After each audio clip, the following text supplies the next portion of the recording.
So recently I picked up Assassin's Creed Valhalla, and I could not finish that game. Now, we got into it, right? We got past the prologue. We got up to around level 2 on the settlement. So what are my thoughts about the game, right? And I just have to say it, man. For one, the game is boring. You know, I was desperately holding on throughout playing the beginning of the game, trying to give it a chance, and it was just not coming together. What was really keeping me possibly sticking around was the settlement system, where you can raid monasteries, get supplies, and upgrade your settlement with those supplies. But the issue is that it really was not fun to raid monasteries. Took forever to, like a long time, to get from one location to the next. You know, like whether it's by boat or horse. And even though the game, right, puts it all on autopilot, you can just have the boat or your horse go to its objective location. It just took way too long to get around places. It's like for me, I was like, okay, so I'm just kind of staring at the screen for a solid, what feels like 10 minutes. It's probably 5 or 3 minutes. It just takes a long time to get to your destination, right? Like the monastery you're raiding, whatever. But you can unlock the synchronization locations, right? So you can get fast travel locations. It's okay, but it doesn't really mean that much. All the systems that they put into the game, right? You can make alliances with certain regions of England. Wasn't really that compelling, right? It just seemed like a menu screen that eventually nets you some kind of reward, whether it's supplies or it's something to upgrade your base with. Felt very shallow, you know? So I didn't really like that. The combat, well, this is an Assassin's Creed game where I could not really find much stealth to play in the first 10 hours of the game. There was like one small outpost that I could find to stealth play. Outside of that, it's literally just an action RPG, if we're being real. And that's not what Assassin's Creed is, so I guess we just can't get any kind of stealth games anymore, if I'm being honest. Yeah, that was a little bit of a letdown, because, you know, I've played through Assassin's Creed Unity, Syndicate, Assassin's Creed 4, 3, I've played through Origins, Odyssey, and the DLCs. There's another one, right? Anyway, I don't know what the other one is. I'm pretty sure there's another one, though. I've played through a ton, and I used to really like the Assassin's Creed franchise, even throughout its ups and downs, right? So many ups and downs. It's actually crazy when you think about it. Just all the places that they've gone with the series, but it just didn't work, right? With Valhalla, something about Valhalla did not line up, man. And they did so many things with Valhalla to take me right out of it with immersion. Okay, here's the thing. Do not do a timepiece if you are not going to honor the timepiece. Don't do Catholics if you're not going to do white European people in the region of wherever Catholicism is, right? Which is typically somewhere European, blah, blah, blah. Don't do Vikings if you're not going to be completely authentic or genuine or respect background, the foundation of the Vikings. Vikings are Norse. They are white people. Okay? What's the problem with this game? For some reason, they had to find every excuse. There was like a couple of black people, but not really too many. They found excuses to throw in Asian people. They were finding excuses to throw in these random other races.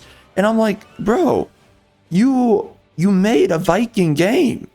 Put in white people, okay? Put in the Nordic people, and put in whatever English people are true to the area around England. And just do that.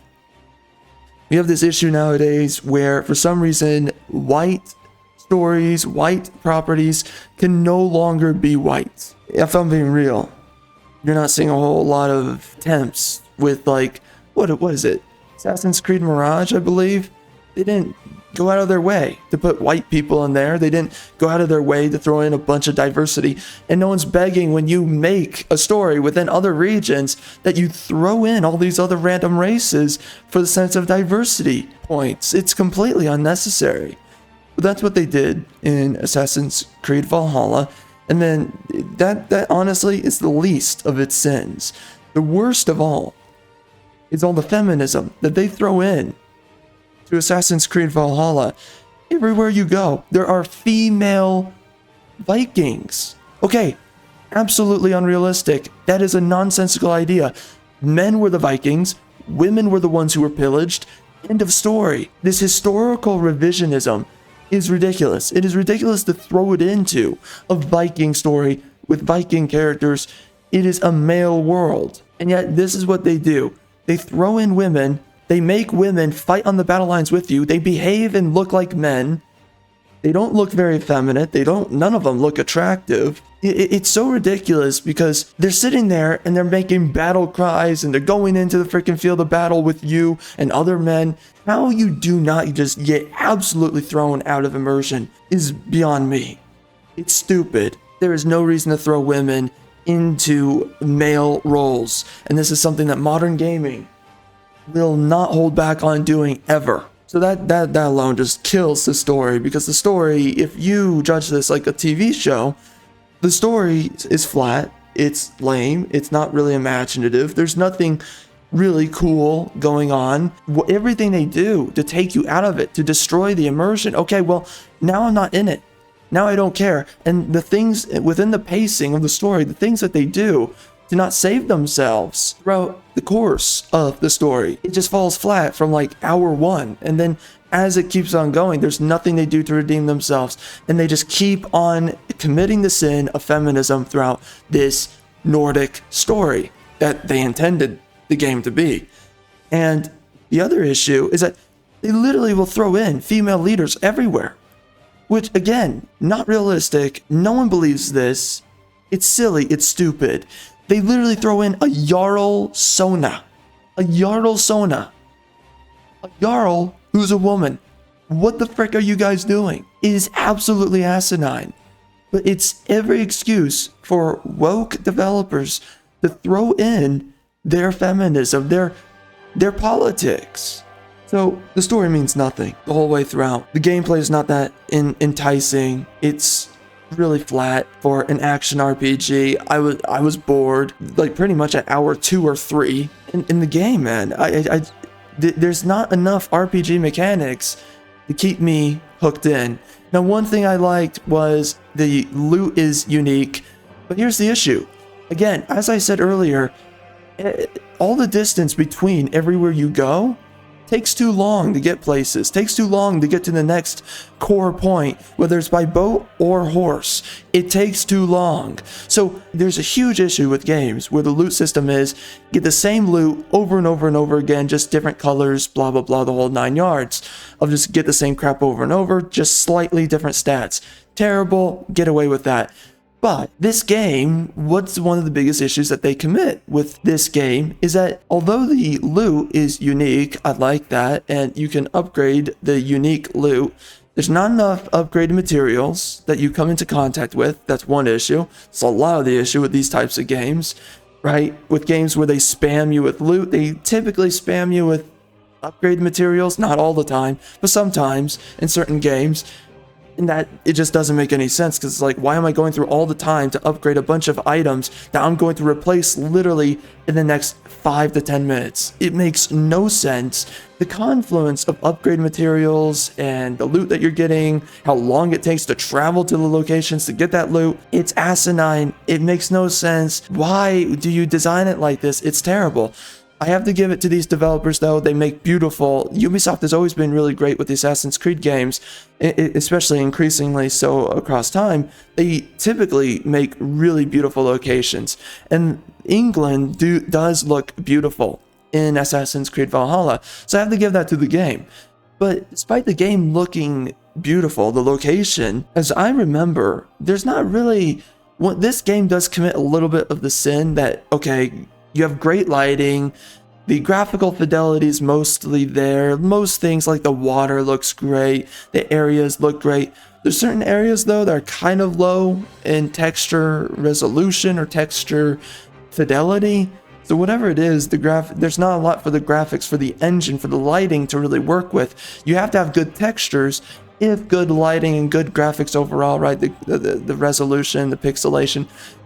You have to have good textures to work with as well. There has to be a good confluence of everything working together. A lot of modern games have lazy graphics, which is, we're not going like Sui Squad, Kill the Justice League, that game, they do that, where they have very low effort textures with the world design, but really good lighting and for the most part, good resolution. So you get this feeling, you get this sense of high graphical appeal or fidelity. Well, so that's the issue that this game commits as well. And honestly, you have a lot of older games like Assassin's Creed 4 or even Batman Arkham City or Batman, specifically Batman Arkham Knight. Games during their time, those games, they look better. If we're being completely honest, man, especially the remaster of the Batman game, of Batman Arkham City specifically, which came out in 2016, this game came out in 2020. So I don't know what Ubisoft has as an excuse for the game's not looking that great. But that's everything, man. Like, right, the combat, the story, the worlds, and the biggest issue, man, is when I literally could not finish this game because I was bored, and it just became enough. With all the women in positions of authority, the women fighting alongside men, instead of just being women. We cannot get women in gaming anymore. Gaming will not allow women into our games.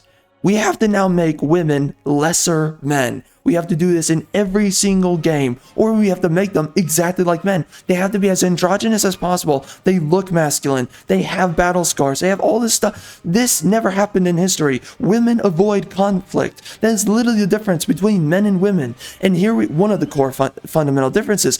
But for some reason in games, we have to constantly make women out to be like men. They're thrill junkies, right? They're adrenaline junkies. They're always looking for thrills, always looking for risk taking. No, that is not how women behave. Stop it. And again, we always have to have women who look like men. They're flat-chested. They have muscles. They have freaking biceps like the dudes, if not bigger. I was noticing that, and I'm like, what is going on? This is ridiculous, dude. And when I got to the part of the game where there was a Jarl Sona, and they literally have a scene where she's this know-it-all, she's bossing everyone around. Oh, go here, go do that. Oh yeah, this guy's hurt. Oh, well, you specifically do this. It is this woke attempt by what I would say female writers. I forget if there's any women that worked on this game. I think there were, but I might be getting the writers mixed up with another game. Whatever it is, bro, whoever it is writing this, they write like women, where it's we have to girl boss this chick. We have to overstack all of her capabilities and all her competence that women do not show in real life, and we have to force it onto this fictional female character so that we can live through the effectiveness of a fake woman. And that's what they do here. And it was once I got to that character, I was like, I'm done. I cannot keep on playing this freaking dog crap, horse crap, dog water. Cannot do it, and I will not do it. And it just broke me, man. When I got to that point, I was like, I just realized. And this is the thing with Ubisoft, they're a dead company. They do not respect your time with so many of their games now. You know, I used to play so many Ubisoft games. Basically now, 10 years ago, let's just be honest, I used to play a bunch of Ubisoft games. I used to love a lot of their games. And then all their games just wokeified, and no longer was it worth investing into their products. And their products gradually, with the wokeification, lost their value, lost their inherent quality as well. And I came to the realization at the end of my playtime with this game that there are simply game developers that do not respect your time or your money. I spent money to pick up this game. They literally have an indoctrination waiver of agreement that you sign up to say, I will play a certain liberal way. I will appease to your politics to pick up and play your single player game. I mean, a part of it is pledging that you will not cheat. I bought your freaking game. Why are you assuming I'm going to cheat? Also, it's a single player game. What is this idea of cheating? Screw you. What are you talking about? I bought your game. I don't know what this whole thing about. Whatever, man. It's stupid. I will play your game however I want. Whatever that is, whether that is within your bounds or what you say is acceptable or not, I'm just going to play your freaking game. I don't care about, I have to agree to this, I have to agree to be like this, I have to agree to be like that. Go screw yourself. So they threw me out by just doing all these different things and just made me all realize they don't respect your money, they don't respect your time, they don't respect you as the normal customer, right? You're not some degenerate, you're someone that's normal, you paid money to pick up this game, and then they have no respect for you. And there just came a point where I was like, I just came to the realization, there are developers who do not respect you. They don't respect the time you invest, the money you invest, any level of investment you put into their games, to their franchises. They don't respect you. And there just comes a point, diminishing returns, it's not worth it. And I just pulled out, right? Enough with this freaking dog crap, horse water. I'm not playing this. And it gave me the realization, there's so many games not to pick up and waste your time with them. And there's a bunch of other games that are like this. For me, it was the Borderlands series. Honestly, they're boring games. Takes too long to get places. You know, the guns, okay, the guns are really the best part. The story sucks. Handsome Jack is probably the best character in all the Borderlands games. But they progressively got woker. All the other characters suck. Again, acing, all of it is terrible. And I just realized there's so many game developers, not just Ubisoft, who waste your time. And this game made me realize how much so many developers don't care about your time. And so because of that, I just say, okay, screw this. So I couldn't finish the game. Screw the game. And it's not worth your money.